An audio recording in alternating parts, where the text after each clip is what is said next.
And blessed to be a part of your day. Kevin Miller in the morning on KIDO Talk Radio. Don't forget, tomorrow we're at Columbia High School promoting our schools, securing our future, brought to you by CapEd Credit Union and Team Mazda Subaru. We're joined by our great friend, Congressman John LeBoutelier. It's been a while. Good morning, sir. Kevin, good morning. Happy March. How are you? Just interested to get your take on the big issues of the day, and I guess we could call this John LeBoutelier's review and commentary on all things President Trump. Well, seems how everything involves President Trump. There's never been any political figure, right, in our lifetime that just sucks up all the oxygen of every conversation, ends up being about him, not about the Republicans or Democrats or anybody else. It's always all Trump all the time, and I think he loves it. Indeed, never a dull moment. Let me ask you to go back to your New York days. What do you make of the president's son-in-law, his father? Now there's some allegations. It seems like the sharks or the knives are out for Jared Kushner. Yeah, well, he's got problems. Kushner, his company, the Kushner company that he was helping to run, is heavily in debt. They owe over $1 billion on one building on Fifth Avenue here in New York, and the debt's coming due in about a year. And that has driven him and his sister and brother to be hunting around for investors and money all the time. And that may have tripped him up a little bit here in his job, because he appears to have met in the White House with various people who then loaned his company money for this problem. And that looks improper, and it may end up being illegal. We don't know. There's one guy that came in last year, had several meetings in the White House with Kushner, during which Kushner allegedly talked about getting this guy a job in the White House. And 2 weeks later, this guy back in his New York office lends Jared Kushner $180 million. Now, that does not sound good. And that's why he can't get a security clearance. It's just wrong. So we're going to see, where this goes. But I think he's got legal trouble, and I think Mueller's probably looking very heavily at Jared Kushner.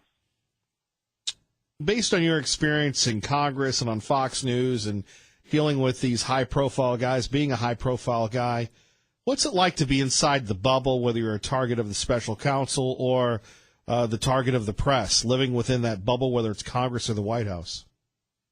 Well, the press thing you can handle. If you choose to run or go into public life, there are going to be periods of time when the press is all over you. That's not the worst thing in the world. But the feds coming after you is the worst thing in the world. They look at everything you've ever done. They want all your records, receipts, whatever the taxes. It's really a big thing. And you're under siege and you're worried all the time, 24/7. You're worried. And you saw instances of that in this Mueller investigation where people have just said, screw it, and I'll rather work with Mueller than be against him. And you saw it with Rick Gates 2 weeks ago. And you saw it with Nunberg on TV, this sort of breakdown on public TV on Monday, which was sad, but it was a good example of the pressure he's under, legal fees, money going out, time spent getting up all his records to turn over to Mueller, and then having to go into a grand jury this Friday, and probably, because most people usually do tell the truth when they're put under oath, he's going to have to tell the truth, and he probably wishes he didn't because it's going to hurt somebody. Well, it was something that we haven't seen, where you have Erin Burnett asking him whether or not he's drunk on the air. Drinking. Yeah, she said, I smell alcohol in your breath. And he denied it, and then by the next day admitted that he was going into alcohol rehab after he goes to the grand jury. So, he's probably an alcoholic. I don't know. Addicts of any sort tend to lie to hide their addiction. So his initial reaction was to lie. He clearly was not right on Monday. He's calling in shows. He's going to different studios, having a stream of consciousness. It was a spectacle. You couldn't not watch it, but it was sort of sad to see it. Rarely do you see that at that level with that exposure. Right, but I think we got to get to the reason for it. Fair enough. I think the reason he popped isn't just that he's got a health problem, a drinking problem, whatever. It's the pressure of the Mueller investigation. And I think it's the reason there's so much chaos in the White House, why people are leaving and no one wants to go work there, and they're all running up huge legal fees, and they're leaking out. These are Trump people now leaking out that Trump's coming unglued and that it's a very dark time in the White House now because Mueller's moving in. And what's he moving in on? Let's get right to it. The question really is Trump compromised in some way by the Russians? Do they have something on him? Did he do something with the Russians?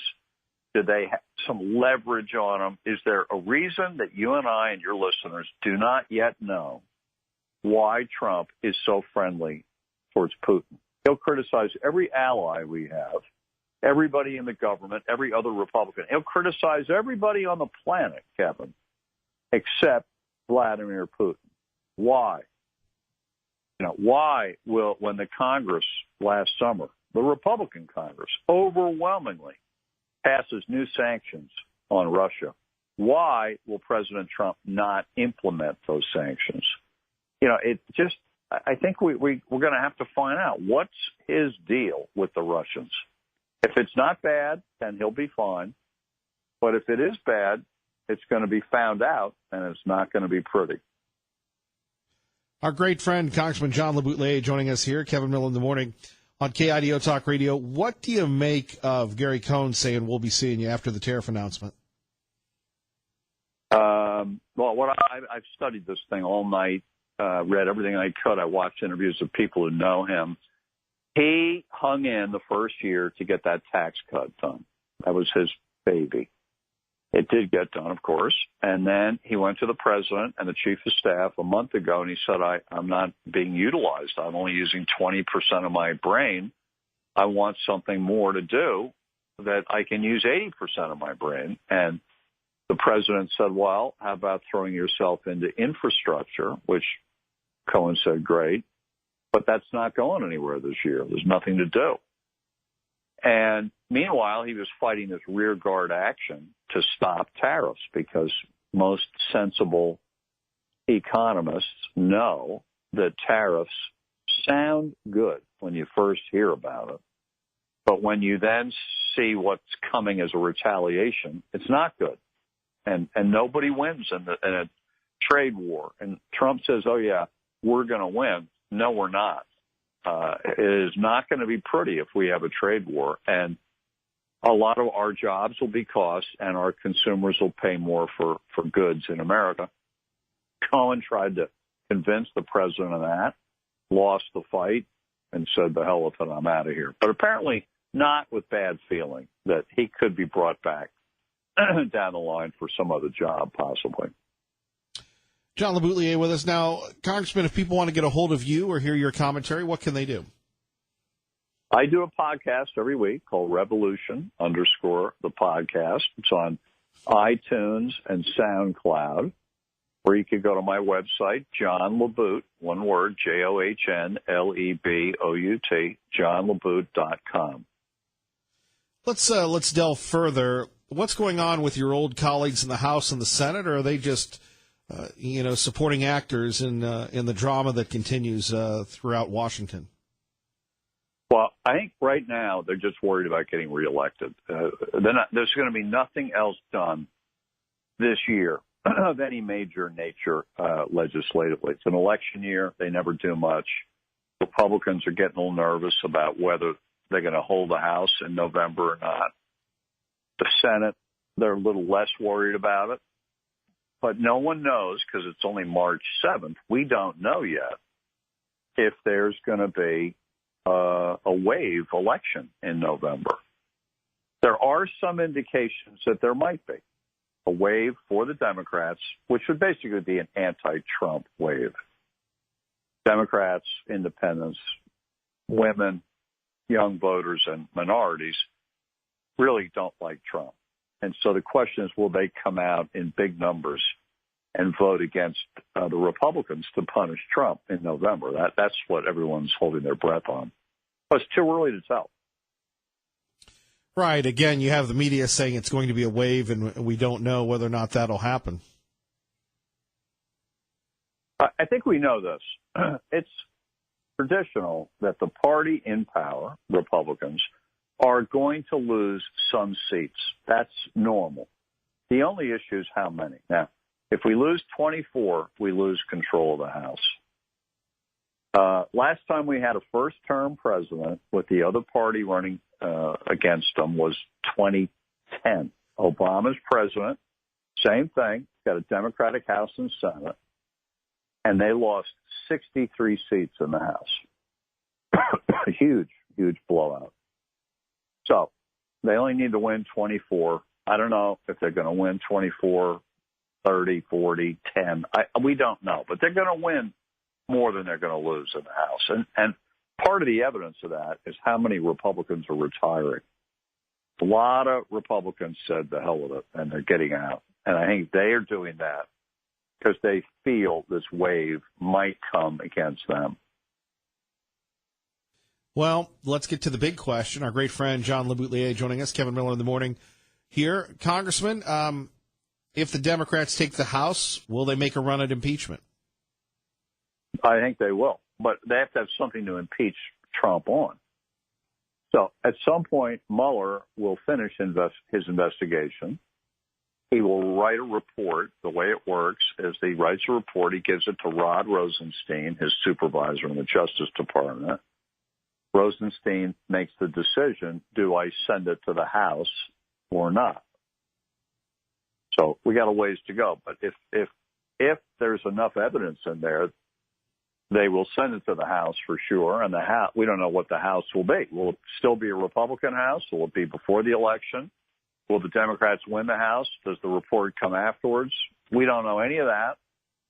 I think if there is a report with good evidence, and I'll give you an example. If you go online and read all the indictments that Mueller has filed against Manafort and Gates and Flynn over the last few months, and then especially the one 3 weeks ago against the 13 Russians, I urge people to go read that one. Because when you read that one, and it's not hard to read, 35 pages, I think, 37. And when you read it, Kevin, the level of detail of what Mueller and our government knows will blow your doors in. In one of the counts of the indictment, they've got emails from September 2017, just 6 months ago, inside Russia, where one of these perpetrators is emailing another one in St. Petersburg, Russia, about why I couldn't get back to you because the FBI is after us and we've got to clean up all our stuff and destroy evidence. That's the level of what Mueller is reaching into Russia, reading emails of the people who were over here and in and out of America hacking into the election. It's amazing. So if that's the level of knowledge he'll have about Trump, Trump's got trouble. I'm sneezing. Excuse me. Oh, bless you. What, Congressman, what about Mueller? Do you trust him? Is he credible to you? No, totally. No, Mueller's not the problem. I know everybody's trying to make him out of problem. He's not a problem.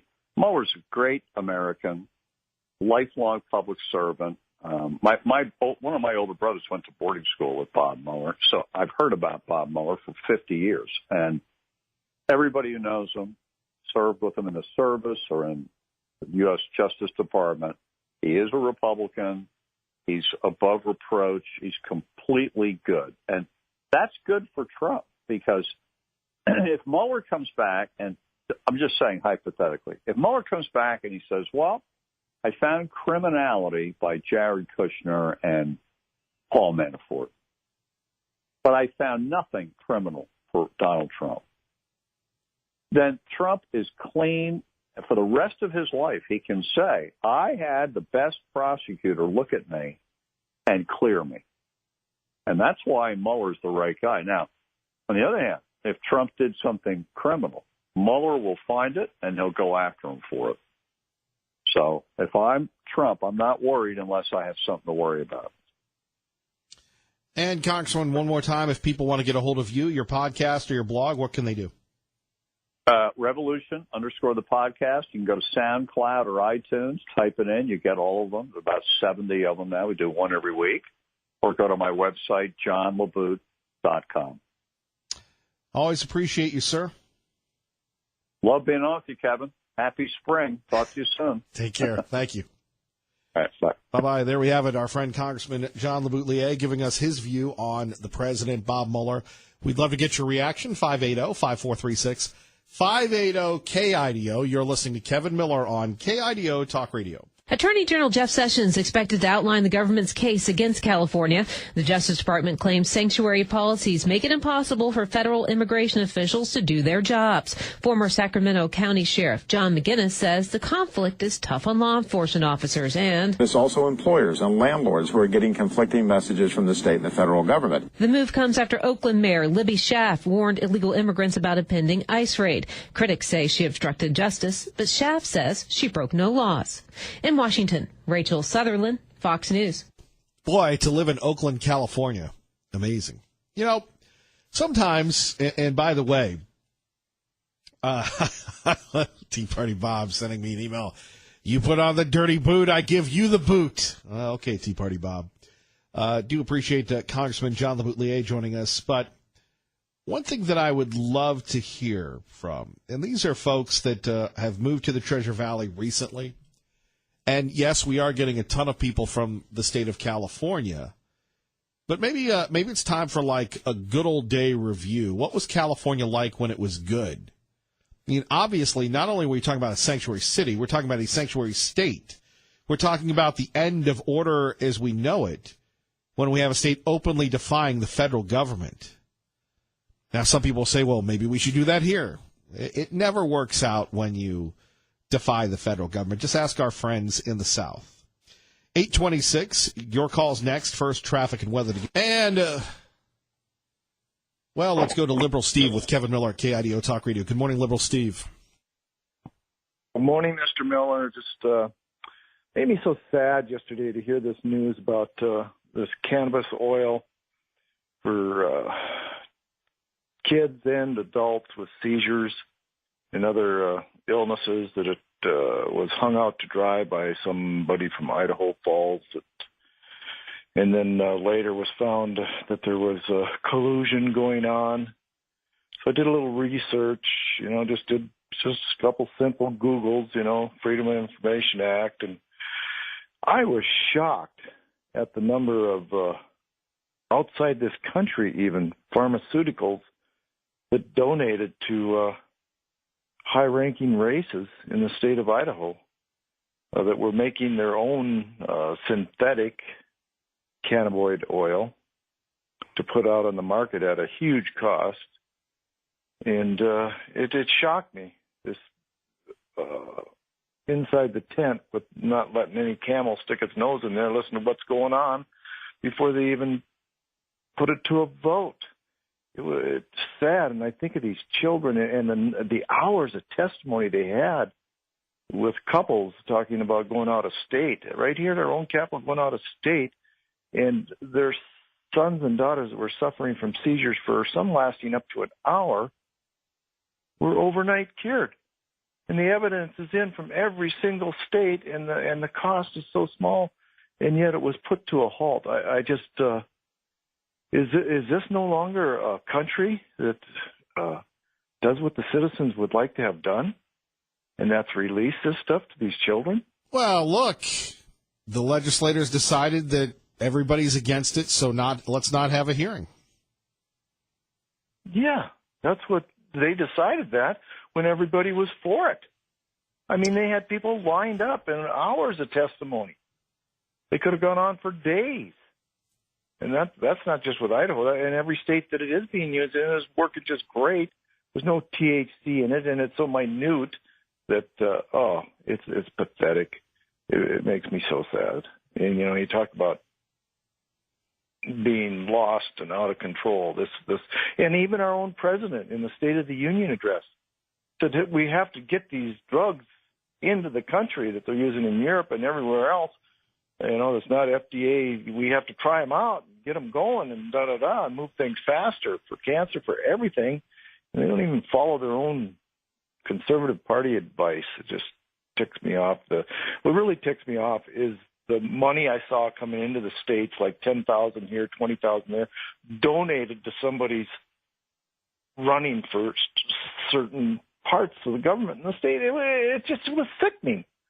With that, Kevin, I got to hang up. I can't talk about it anymore. I just think of these children. And if I was sitting at home and had a child that was suffering like this, was terrible, and couldn't get this easy oil that stops it.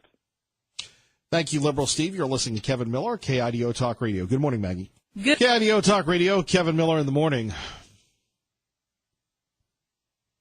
Phone numbers 580-5436, 580-KIDO.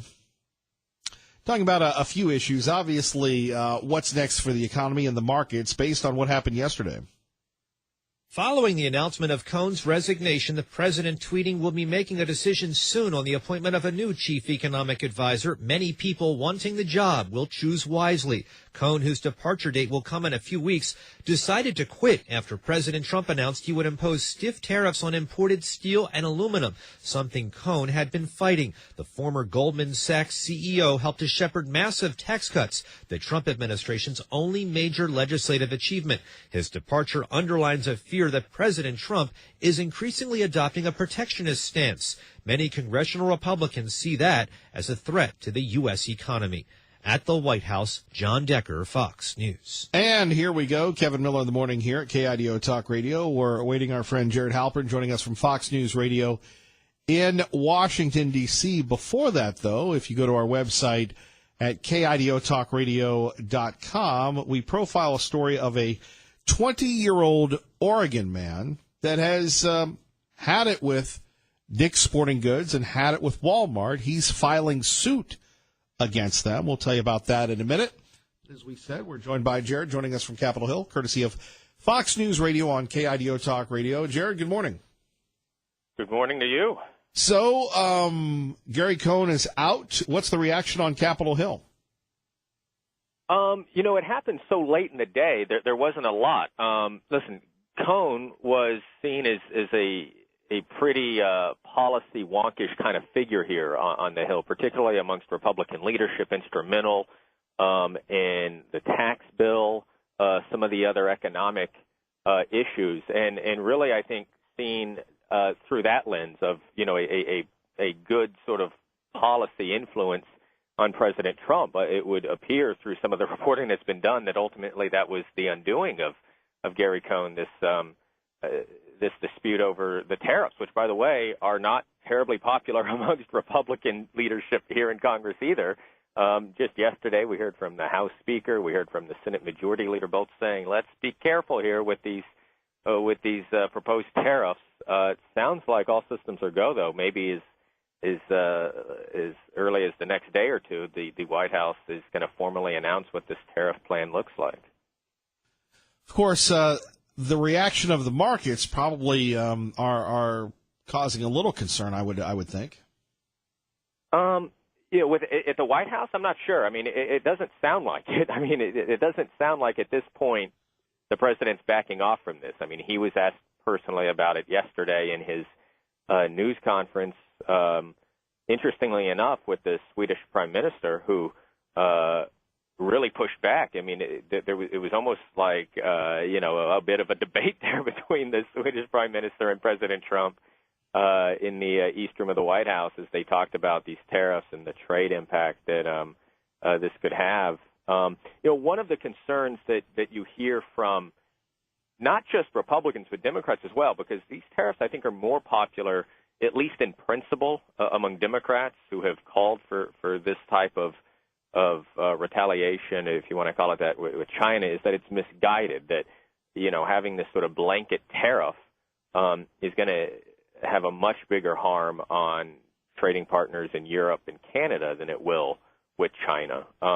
That's what you've heard from Republican leaders as well, is that they want these to be more targeted to the actual problem, which they say is an oversupply of steel in China, not the steel that we get directly from places like Europe and Canada. Indeed, of course, maybe that's the art of the deal. The president says one thing, and he's talking China, but on the other hand, it impacts someone else.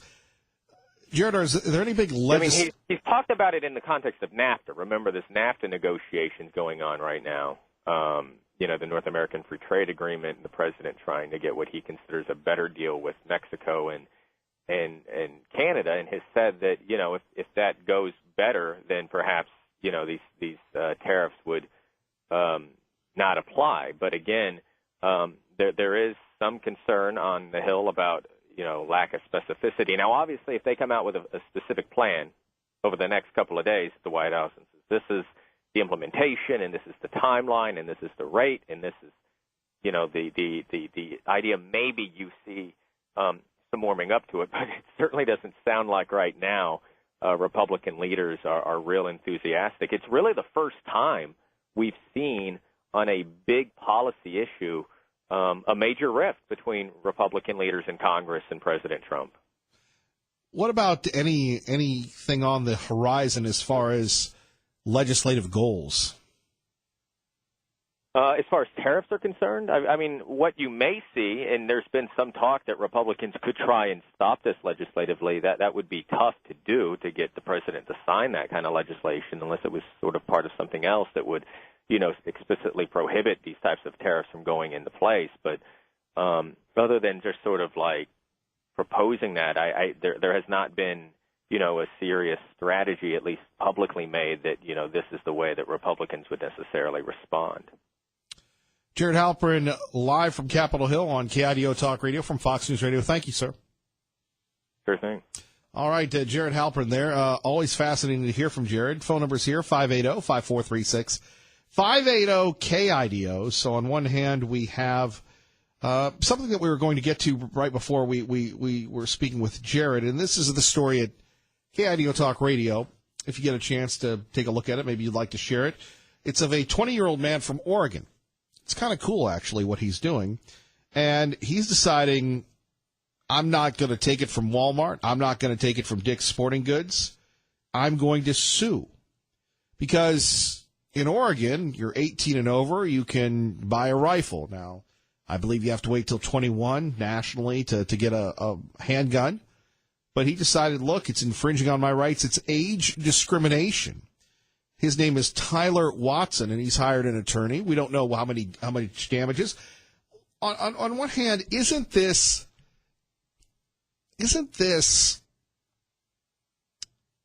a reverse of what we've seen with the bakers and the candlestick makers and the florists when it comes to and photographers when it comes to marriage, right? Do you really want to support an entity that you don't agree with? Right? I mean, you have people that are not watching the NFL because they don't agree with their disrespecting veterans and the national anthem and everything else. Right? Makes sense to me. So if Dick's Sporting Goods, which I doubt really sold a lot of AR-15s, Walmart, maybe a little bit more, but not really a big percentage of their sales, wants to go out and make a statement that, hey, in the interest of safety, we're going to prohibit people from buying a rifle, even though, according to the state constitution, they can do so. So be it. Do you really want to support those folks? I mean, that's what we've talked about before. It's, and look, I agree with this guy. He should be suing and such.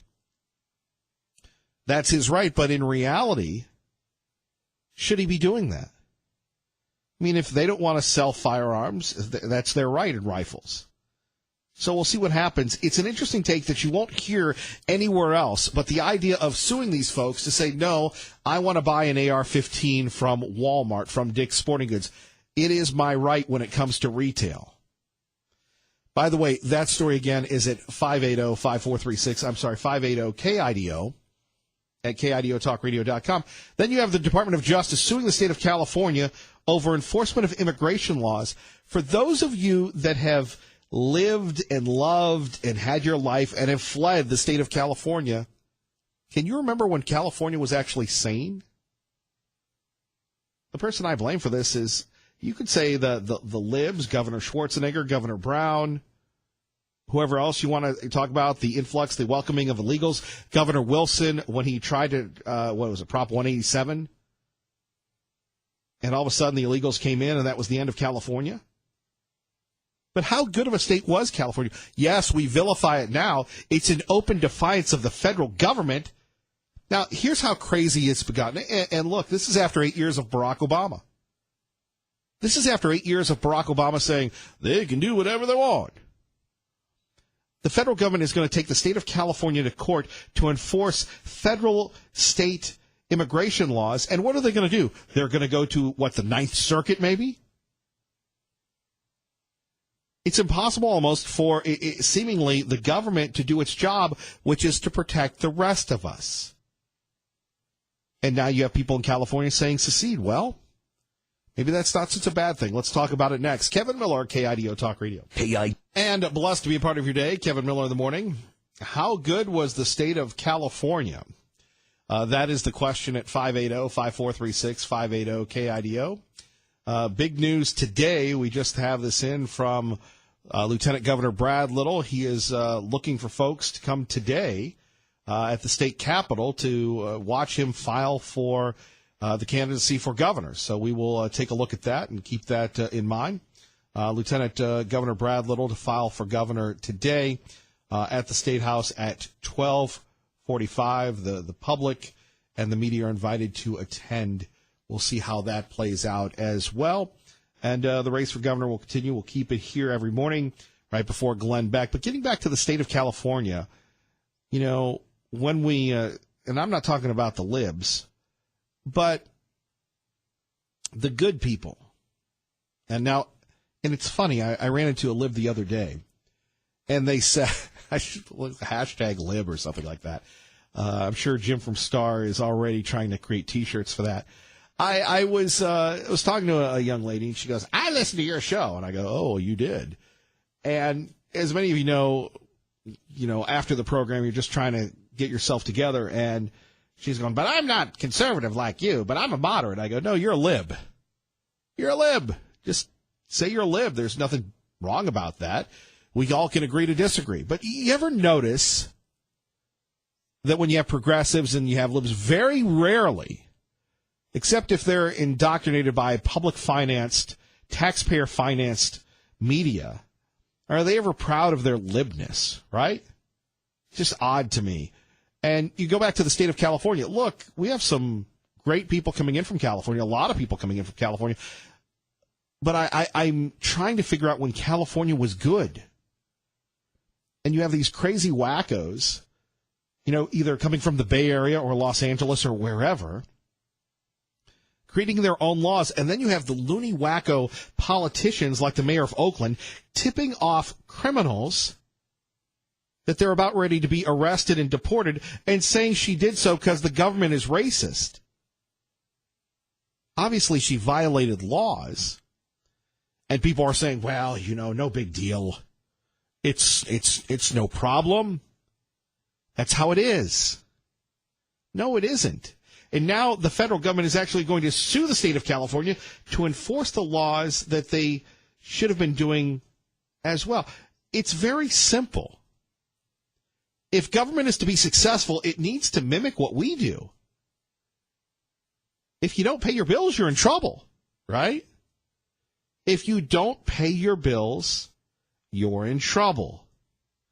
If you don't follow certain rules, there are consequences.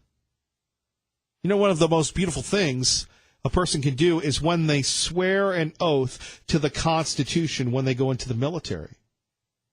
It is so humbling and so much of a responsibility. It's too bad elected officials in the state of California don't have that same sense. that same sense of whatever you want to call it, responsibility, because I can't think of another term, how solemn that oath is. And we have lawmakers that are lawbreakers. So I wondered at 580-5436, 580-KIDU. We've heard from so many when California was good, right? I'm just wondering if that's ever a possibility to go back again. I don't know. That's why most people come to Idaho or, well, not Colorado or Texas, it seems. 8:54, time for traffic and weather together. And Larry, thank you very much. But think about this, that it's gotten so challenging, so bad in California that people are just giving up. And that the federal government's jumping into that. It's amazing. And the idea of people in California organizing an effort to secede from the United States of America. Those that love this country, why would anybody want to leave it? I know you have your goofy, wacko Hollywood actors. By the way, how many of them have left since Donald Trump became elected president? Not many, right? Not many indeed. Amazing when you think about this. The California way and what it once was. On that note, do want to remind you, coming up tomorrow, we will be back at Columbia High School in Nampa, courtesy of CapEd Credit Union and Team Mazda Subaru, promoting our schools, securing our future. Once again, we will be there, and we'll be talking to the folks at Columbia about the great things in education, probably some serious issues as well. They don't hold anything back. We so want to thank them for always having us at their facility. Always really usually number one, right? Usually number one when it comes to getting back with us. If you know of a school, you would like your school profiled, we're still accepting applications. I guess that sounds so serious.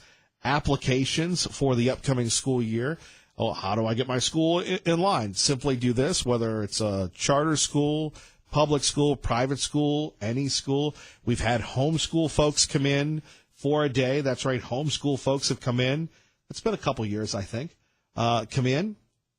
Simply email me, Kevin, at KIDOTalkRadio.com. That's Kevin at KIDOTalkRadio.com. So we will be again in Columbia High School tomorrow in Nampa, and we can't wait to see you. Now, final thought for the day is this. When we look at how tough the world can be, and when we take a look at just how challenging the world we live in today, and maybe it's the caffeine, maybe it's the cholesterol, maybe it's the medication, maybe it's the technology, I would advise you to turn to faith. Turn to your faith. Look at the beauty of life within your children or children's children or the children that you see, and how grateful we are to have our health, that we have our mental faculties, that we have the life that we have. Too many times the popular culture focuses in on what we don't have, or the popular culture focuses in on, well, we've got to have the best Wi-Fi, the best this, that, and the other. But think about 20 years ago. It was about playing football in the backyard, not playing football on the video screen. And maybe it's time, and I'm thinking about doing this in my own life, just taking a break from technology. You know, sometimes it's good to be unplugged. It's sometimes you don't need to get those text messages at all hours of the night, right? Just like everything else, I think our sensory system needs a break from the technological leashes that we so willfully put around our necks, hearts, and minds, right? Maybe that's a little heady today, but look, it's hump day. It's right before we get to Glenn Beck, and gosh knows what he'll be talking about. But maybe that's just a way to kind of de-emphasize, to de-stress ourselves, and to really understand, to really appreciate through empathy, through sympathy, through humility, what we have in comparison to others that should be in our thoughts and in our prayers daily, right? Thank you so much for listening. So honored that you have joined us each and every morning please tell a friend. This program is like a small business. We need you to continue to spread the word, and we love to get your suggestions. We'll do our very best to have a better show tomorrow and the next day. Ray and I, great job as always. May God bless you and your family.